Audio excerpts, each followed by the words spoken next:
I keep thinking it's Friday.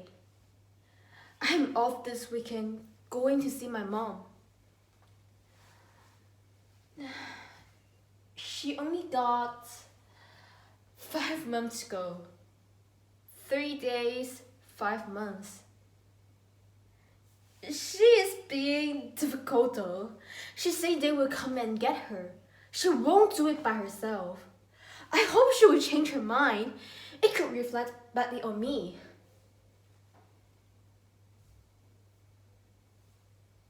She doesn't see why she have to go at all. She says she is fit and well and good for another 20 years. She thinks she is invincible, an invincible woman.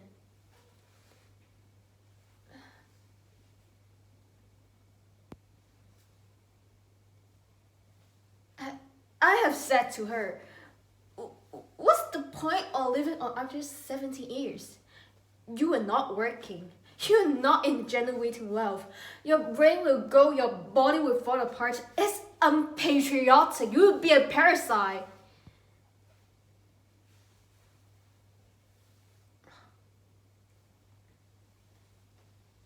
She's still living in the old days when people die all over the place in holiday.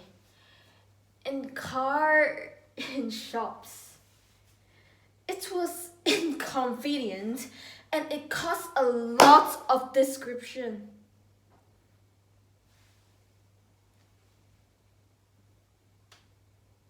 People having day off, working about the funeral and rushing about the death certificate. I said, Mom, you are being selfish. It's just a tiny injection and then a long sleep. You deserve it. You have worked hard for it. But she wouldn't listen. I hope she will be in.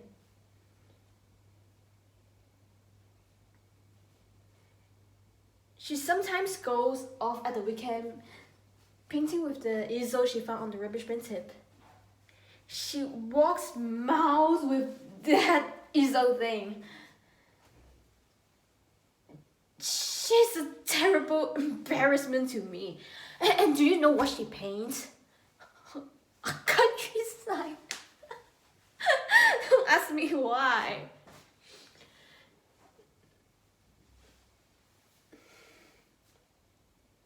She got all this little picture up on a wall in her room. It's a sign of solidity. I mean, there's professional whose job is just to paint picture. She doesn't need to do it.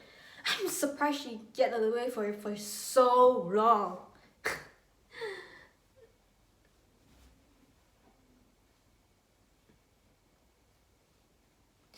And now, this stubborn attitude is taking toward the death day. Well, she needs to get along with it.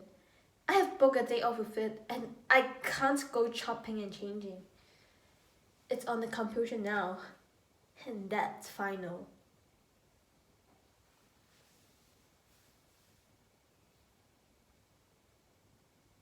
It could be a relief for me when she's gone. I can concentrate on my work.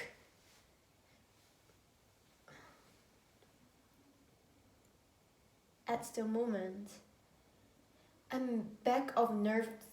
What's the draft old bat will do next? What if she get about the picture? I hope she will be.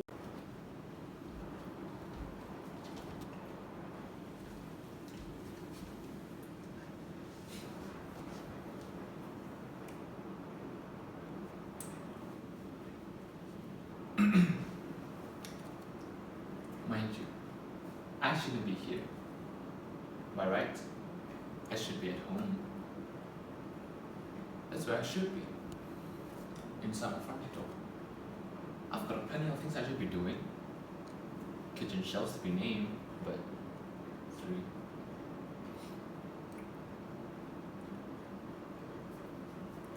Only you sit at home on a day like today, Sunday.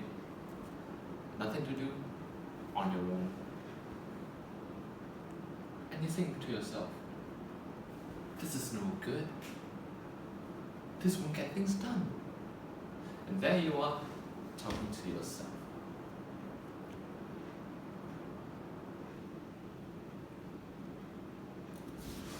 Mind you, I am never at a loss. I am a very fulfilled person. I have, for example, one of the biggest collections of secret cards of anyone dead or alive that I know of. And you don't get that by sitting on your behind all day.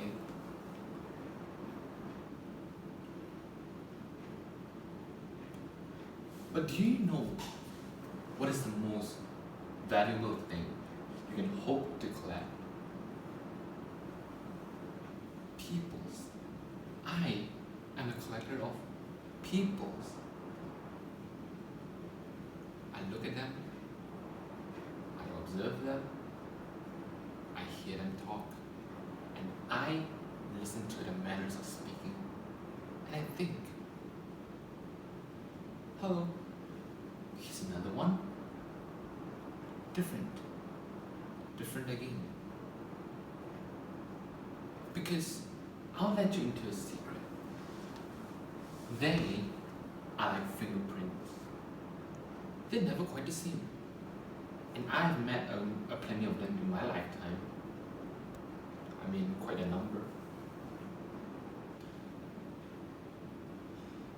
But I can tell you, the best of them, and I'm telling you this quite openly and frankly, the best of them are women. They are superior people. They are better people. They are cleaner people. They are kinder-hearted people. If I had a choice, I would be a woman. Now that makes you laugh, I expect. But it's the truth. When I choose to have a conversation, I can tell you it's with a woman every time. Because woman is one of nature's listeners. Most men, I wouldn't give my time of the day to. Now that may shock you, but it's the truth. The trouble is, I don't get to meet as many of them as I would like to. One particular line of job doesn't bring me in contact with them as much as I would wish, which is a pity. Wait.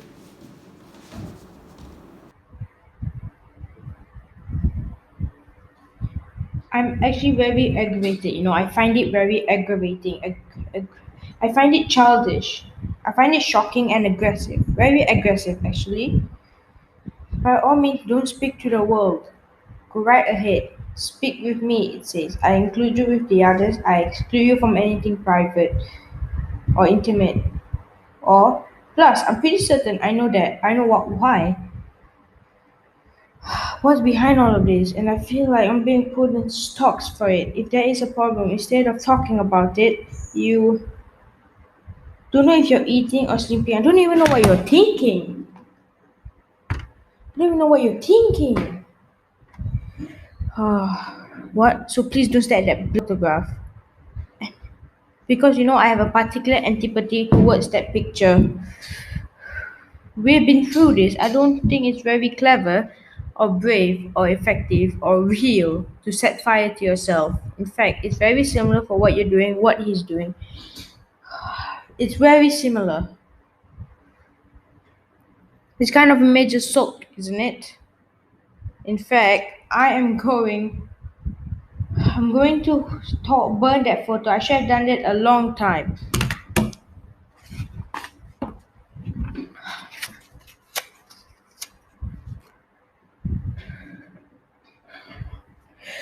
Well, talk to me then. Talk to me. Okay. Look, I'll get you another photograph. I shouldn't have done that. I shouldn't have done that. But I'm frustrated. I find the photograph Yeah, and I get you another one. Look, so I'm sorry, I shouldn't have done that. Look, I'll go. Gemma? Gemma?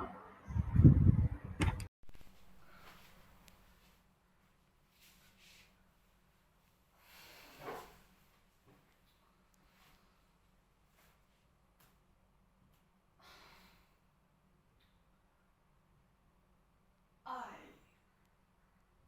love big men. Big, quite strong men. That's all I want. I like to tend to them. I like to have grace and flurry around them. I like their temple arms and clear legs and cynical checks and big mouths and teeth and tongues like an elephant's ear and big carved face like a natural creepsite in the Roman Empire bookwork. And you can really dig into them, can't you? There's just so much. Gangachu man with the Roman Empire, his voice he hardly used, but when he does, it's all rambling under his breastplate. So big hands, big everything, like sleeping by a mountainside. Good big man. It's ethereal. You see from the road, stay for a bus, pounding up the pavement. Good big man. Sick blood through tubular wings, screaming and washing him out. It must be like a red blooded covenant scar washed in there, in him, and all his organs and bits hanging out the rib roof. Get a good daily drenching in his red, good blood. They're so bloody big. You see, they're never die. And then there's another reason you want them. Bloody oxy man. Oh, Hercules. Sword. Track corners. Oh, bring your hands down and take from my equal hand and groom and herd you, coddle you and herd you. Oh yes, let me gather all you big men of the islands and let me herd you and lead you across America. Oh, you missman, missman, missman, big man. Love ya.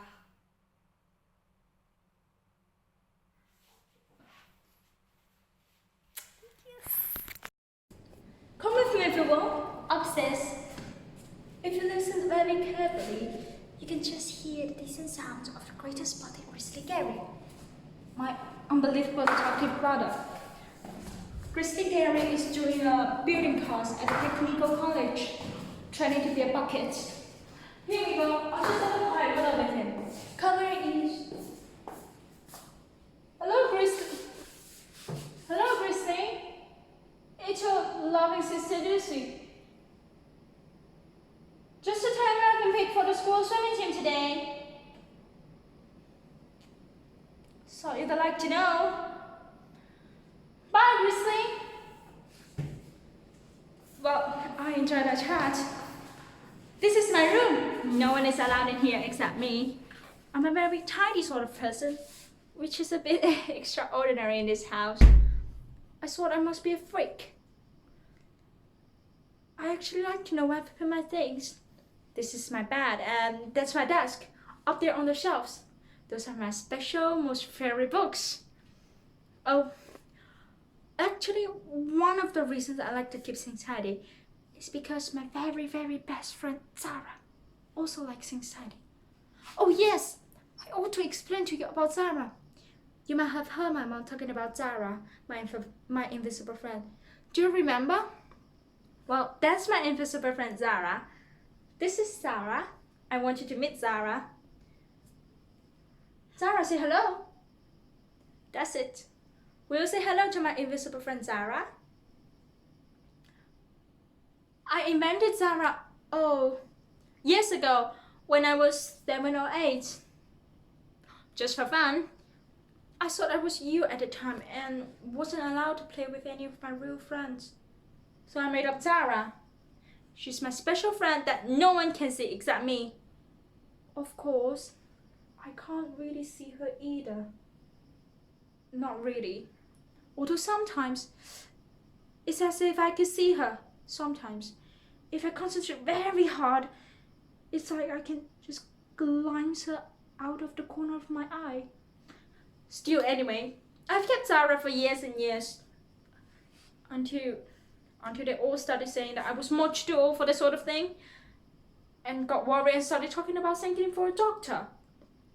So then I didn't take her around with me quite so much after that. But she's still here. And when I feel really sad and depressed, like I do today, then I sit and talk to Zara. Zara always understands. Zara always listens. She's special. Aren't you, Zara? Oh, Zara, did I tell you I've been picked for the school swimming team today? Isn't that exciting? Yes. Thank you.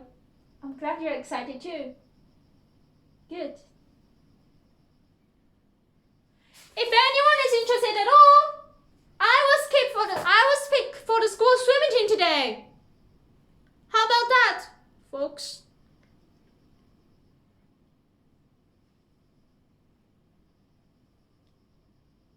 They could have a list.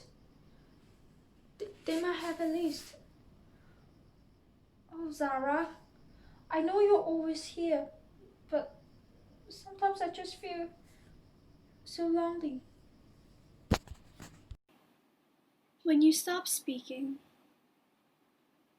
it's like stopping eating. The first day, there's something thrilling and new before the pain begins. The pain where you want to give up, where you can think of nothing else. Then the second day, you feel wretched.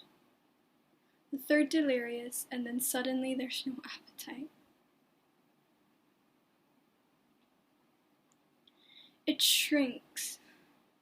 It shrinks until the prospect of speaking, the thought of words retching from the mouth, how ugly and gross it seems. Nothing changes. How to stop people in their tracks and make them think? Only if you're starving, or if it's your son lying in your arms, or you think he might be in that discarded pile of mutilated bodies, or the radiation is leaking into your child's lungs, or the lead, or the nitrate, or the... And all the while, skirts get longer, skirts get shorter, skirts get longer, skirts get shorter, poetry is written. The news is read. I buy a different butter at the store and have my hair cut, colored, permed, lengthened, all the while my hair keeps growing back. I throw away all my skirts. A black back to Oxfam. Lately I've been at Oxfam buying back my skirts. I've stripped the pine, painted the pine, pulled out the fireplaces, and put them back in.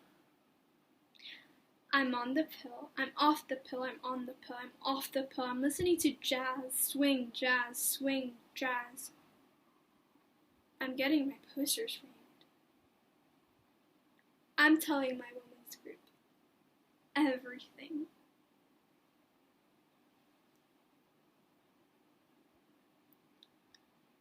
I'm protesting.